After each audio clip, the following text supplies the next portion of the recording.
আমাদের বাড়ির পাশে যে নীল সরস্বতী পুজো হয়েছিল, তো আজকে হচ্ছে তৃতীয় দিন। তো সকাল থেকে বাড়ির সমস্ত কাজকর্ম শেষ করে পুজো করে তারপরে কিন্তু ওখানে গেলাম পুজো মণ্ডপে মহোৎসব খাওয়ার জন্য। তো অনেকজনের আইটেম ছিল আর রাত্রিবেলায় ছিল অনুষ্ঠান। তো বন্ধুরা, আজকের ব্লগটা দেখতে থাকো, আশা করছি তোমাদের খুবই ভালো লাগবে। আর যদি ভালো লাগে একটা লাইক কমেন্ট শেয়ার করতে কিন্তু ভুলো না।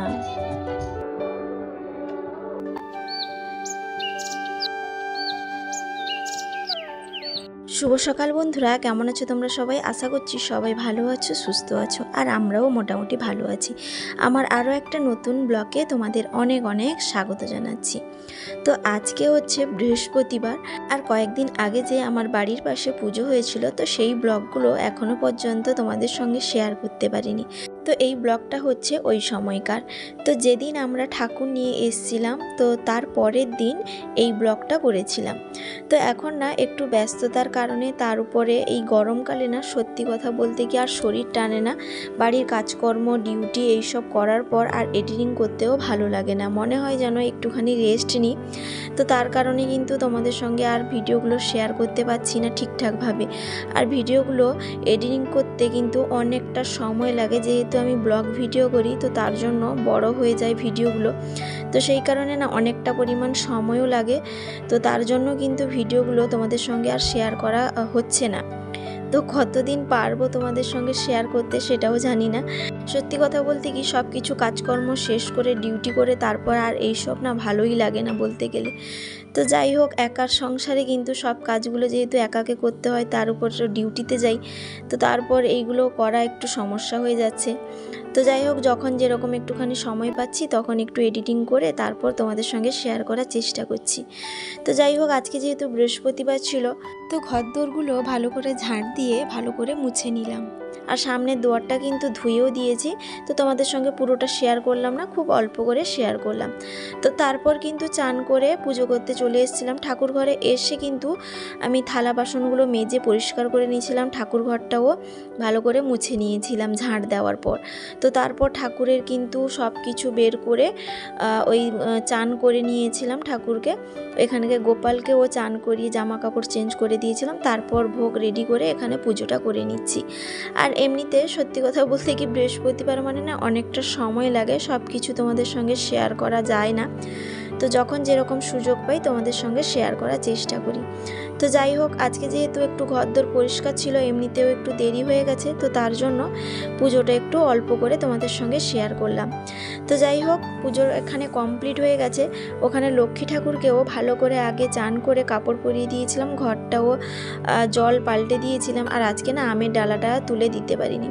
বেশিরভাগ এখন কি বলো তো, আমের বকুল হয়ে গেছে, তো সেই কারণে আর দেওয়াও হয়নি। আর সত্যি কথা বলতে কি, অনেকটা দেরি হয়ে গেছিলো, আর আমের ডালাও তুলতে যেতে পারিনি।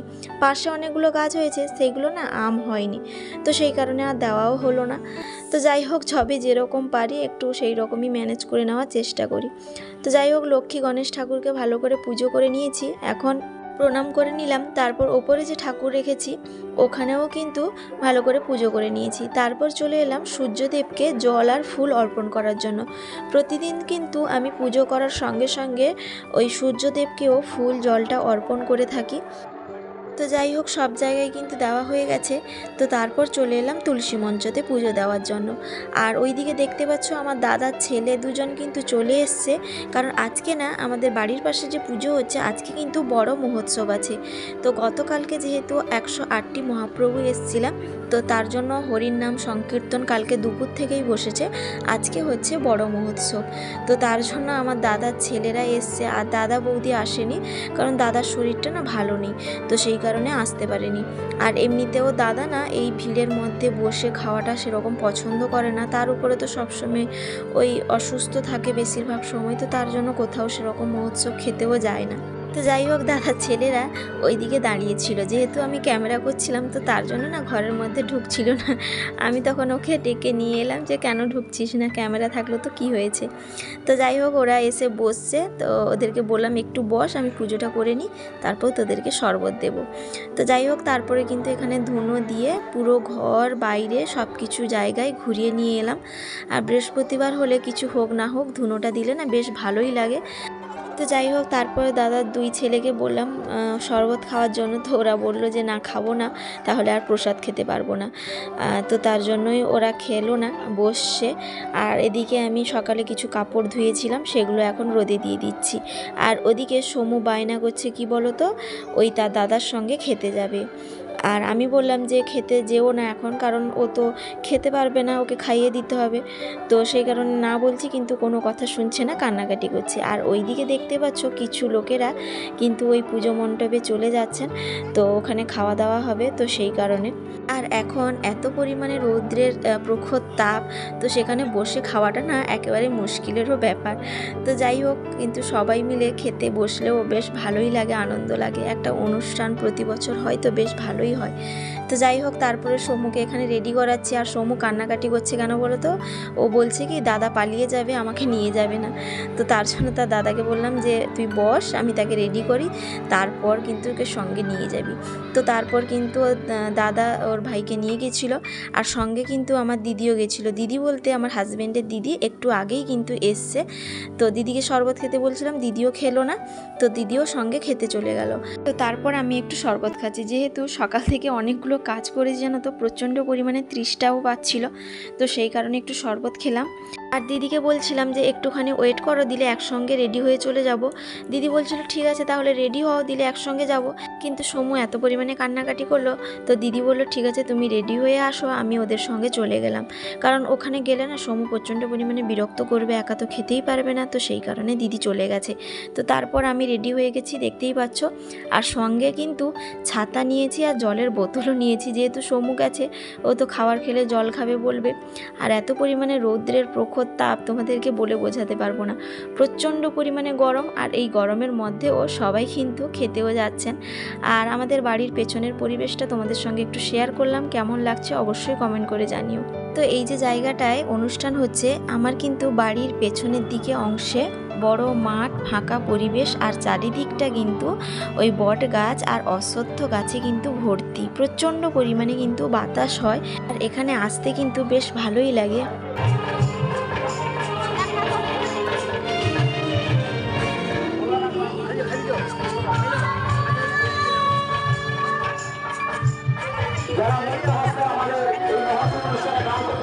তো এসে যখন পৌঁছোই, তো খাওয়া দাওয়া কিন্তু আরম্ভ হয়ে গেছে।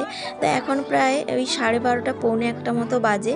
আর খাওয়া দাওয়া কিন্তু অনেক আগে থেকে আরম্ভ হয়ে গেছিলো। তো তোমাদের দাদাভাইও কিন্তু আমাকে ফোন করে ডেকেছিল যে খাওয়ার যদি হয় এখন তাড়াতাড়ি এসে খেয়ে যাও, এখন ভিড়টা কম আছে, তো একটু দেরি হলে কিন্তু প্রচণ্ড পরিমাণে ভিড় হয়ে যাবে, তখন কিন্তু খেতেও পারবে না।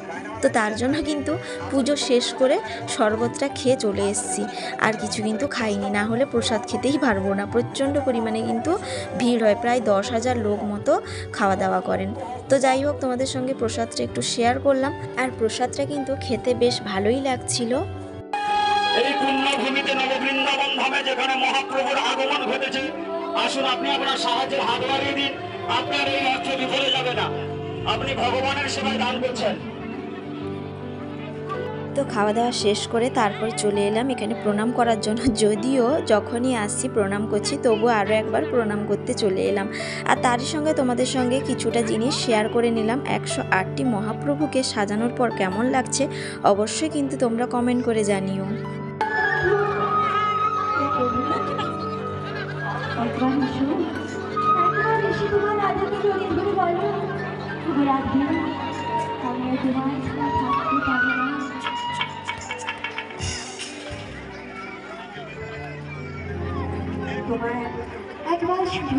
তো তারপর এখানে প্রণাম করছিলাম, প্রথমে সমু প্রণাম করলো, আর ওই দাদা ভাই সমুকে তিলক কেটে দিয়েছিল। আর সত্যি কথা বলতে কি, তিলকটা কাটলে এত সুন্দর লাগে তোমাদেরকে আর কি বলবো। আর এই তিলকটা কাদের কাদের ভালো লাগে অবশ্যই কমেন্ট করে জানিও, আমাদের তো বেশ ভালোই লাগে।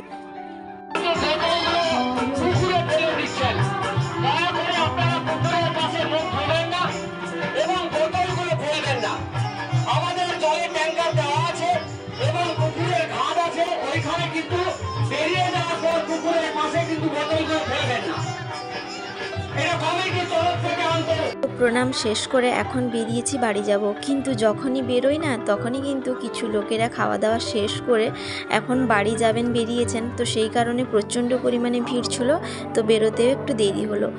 আর সোমু কিন্তু তার দাদার সঙ্গে চলে গেল, আর তারপর আমি আর দিদি মিলে হেঁটে যাচ্ছি। তো তারপর কিন্তু তোমাদের দাদা ভাই এখানে প্রসাদ দিয়েছিল।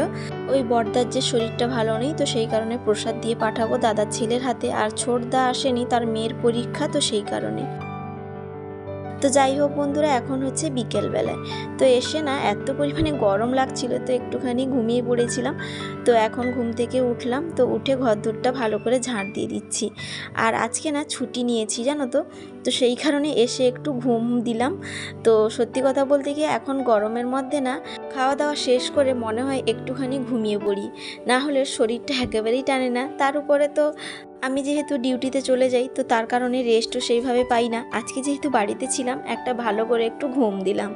তো যাই হোক, এখন তোমাদের সঙ্গে কথা বলতে বলতে ঘরদোরগুলো ভালো করে ঝাঁট দিয়ে দিচ্ছি। আর ওইদিকে কিন্তু আমার বড়দির মেয়েও এসছে তার ছেলেকে সঙ্গে নিয়ে। এই যে সমু আর ওই বড়দির যে মেয়ের ছেলে এসছে, তো দুজন কিন্তু এখানে খেলা করছে। আর এখানে বদমাইশির শেষ নেই দুজনের। আর ওইদিকে না তোমাদের দাদাভাই একটা নেট দিয়ে ভালো করে ঘিরে দিয়েছে। ওই সমু যে খেলাধুলো করে, তো তার জন্য বলগুলো না বাইরে বেরিয়ে যায়, তো সেই কারণে নেট দিয়ে দিয়েছে। তো যাই হোক, ওখানে মামা আর ভাগনা মিলে খেলাধুলো করছে। তো তারপর আমি ঠাকুর ঘরটা ঝাঁট দিতে চলে এলাম। সব ঘরগুলো ঝাঁট দিয়ে দিয়েছিলাম, ঠাকুর ঘরটা ঝাঁট দেওয়া হয়নি, তো সেই কারণে ঝাঁট দিলাম। আর সকালে যে পুজো করেছিলাম না, তো ঠাকুরের বাসন, তারপর ঠাকুরের কাপড় সব কিছুই ছিল, তো তার জন্য এখন ভালো করে ধুয়ে রাখলাম। তারপর কিন্তু সন্ধে দিয়ে এখানে চা করতে চলে এলাম। এখানে লিকার চা করছি তোমাদের দাদা ভাইয়ের জন্য, আর তারপর দুধ চা বসিয়েছি এখানে আমার আর আমার দাদার জন্য। দাদা বলতে ছোটদা এসছে।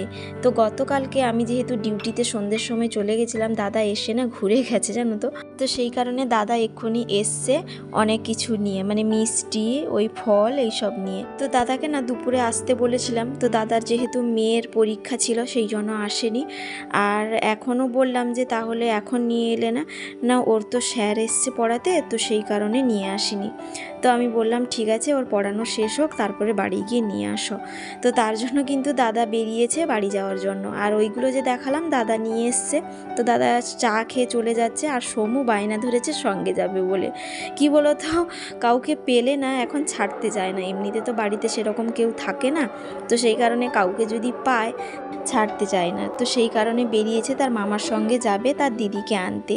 আর সঙ্গে বললাম বৌদিকেও নিয়ে চলে আসবে। আর ওই দাদাদের জন্য না প্রসাদ এনেছিলাম, যে বড়দার ঘরে দিয়ে পাঠিয়েছিলাম। ছোটদা যেহেতু আসবে বলেছিল সন্ধ্যার সময়, তো সেই কারণে আর প্রসাদটা দেওয়া হয়নি। তো বৌদি আর দাদার মেয়েকে এক্ষুনি নিয়ে এলে, তো তারপর একসঙ্গে সবাই মিলে খাওয়া দাওয়া করব। তো যাই হোক, ওই যে দাদাকে মিষ্টি, চা এইসব দিয়েছিলাম। তো তারপরে যে কিছু প্লেট, কাপ এইসব বেরিয়েছিল, সেগুলো এখন ভালো করে ধুয়ে পরিষ্কার করে নিচ্ছি। আর যেহেতু সমু নেই, তো তার জন্য কাজগুলো পরপর গুছিয়ে নিচ্ছি। আর খাওয়া দাওয়া শেষ করে কিন্তু ওইখানে যাব পুজো মণ্ডপে, ওখানে অনুষ্ঠান আছে জানো তো আজকে। তো তার জন্য তাড়াতাড়ি করে কাজগুলো গুছিয়ে রাখছি, এলে কিন্তু খেয়ে বেরিয়ে যাব। তো তারপর একটা থালা ভালো করে ধুয়ে নিয়ে এলাম। এখন তরকারিগুলো ওই থালার মধ্যে বের করে রাখছি। যেহেতু প্রচণ্ড পরিমাণে গরম ছিল, তো সেই কারণে না একটু করে ঢাকনা খুলে রেখেছিলাম। তো বারবারই কিন্তু চেক করছিলাম যে গন্ধ হয়ে যাচ্ছে কিনা, না হলে ফ্রিজে ঢুকিয়ে রাখতাম। যেহেতু তরকারিগুলো একেবারে গরম গরম ছিল, তো সেই কারণে না আর ফ্রিজে রাখিনি। ঠান্ডা হওয়ার পর ভালো করে চেক করেছিলাম, তো দেখলাম বেশ ভালোই আছে, তো তার জন্য আর ফ্রিজে ঢোকায়নি। তো তারপর দাদা, বৌদি, দাদার মেয়ে আর সমু চলে এসেছিল। তো তারপর একটুখানি মিষ্টি সবাই মিলে খেয়েছিলাম। তো তারপর কিন্তু খাওয়া দাওয়া করতে বসে গেছি। এখন কিন্তু খাওয়া দাওয়া করে তারপর ওখানে অনুষ্ঠান দেখতে যাব। তো সবাই মিলে রেডি হয়ে গেছি। তো দেখতেই পাচ্ছ এখন কিন্তু ওই অনুষ্ঠান যে হচ্ছে ওখানে যাচ্ছি। আর এদিকে দেখতেই পাচ্ছ চারিদিকটা কিন্তু মাঠ, আর ওইদিকে লাইটিংটা পড়ছিল যে ভীষণ ভালো লাগছিল। এমনিতে সমু কিন্তু তার মামিমার কাছে যেতে চায় না, তো আজকে দেখলাম তার মামিমার কোলে কিন্তু ওই অনুষ্ঠান দেখতে যাচ্ছে। তো ওইদিকে যে লাইটিংগুলো লাগানো আছে না, পুকুরে জলে পড়ার পর না লাইটিংগুলো বেশ ভালোই লাগছিল। তো তারপর তোমাদের দাদাভাই বাড়ি যাবে বললো, তো ওকে চাবিটা দিলাম।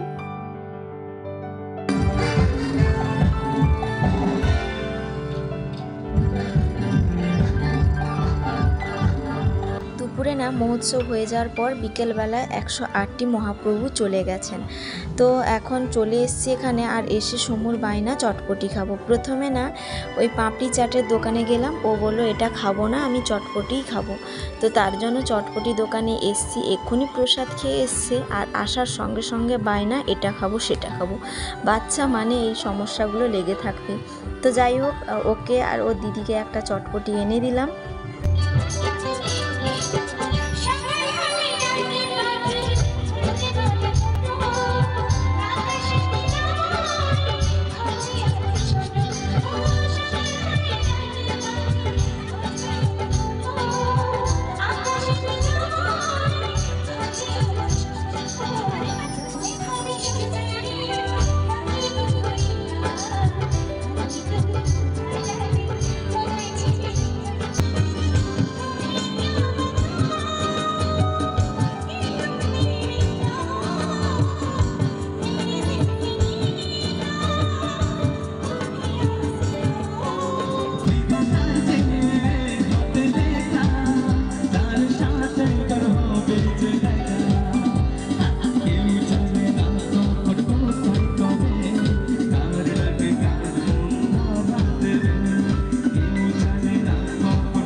যাই হোক বন্ধুরা, আজকের কিছু অনুষ্ঠান তোমাদের সঙ্গে শেয়ার করলাম, কেমন লাগলো অবশ্যই কমেন্ট করে জানিও।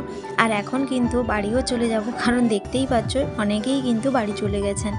তো আর 2-4টা গান হবে, তো তারপরেই কিন্তু সবাই বাড়ি চলে যাবেন। আর বাচ্চাকে নিয়ে যেহেতু এসছি, তো তার জন্যই চলে যাচ্ছি। আর এখানে যাওয়ার সময় ইচ্ছে হলো একটু শশা খাওয়ার জন্য, তো তার জন্য শশা নিলাম আর সমুকেও একটু খাওয়ালাম। তোমাদের দাদাভাই বললো খাবে না। তো যাই হোক বন্ধুরা, আজকের ব্লগটা কেমন লাগলো অবশ্যই কমেন্ট করে জানিও। যদি কোথাও ভালো লেগে থাকে একটা লাইক কমেন্ট শেয়ার করতে কিন্তু ভুলো না। তো সবাই ভালো থাকবে, সুস্থ থাকবে, আবারও দেখা হবে।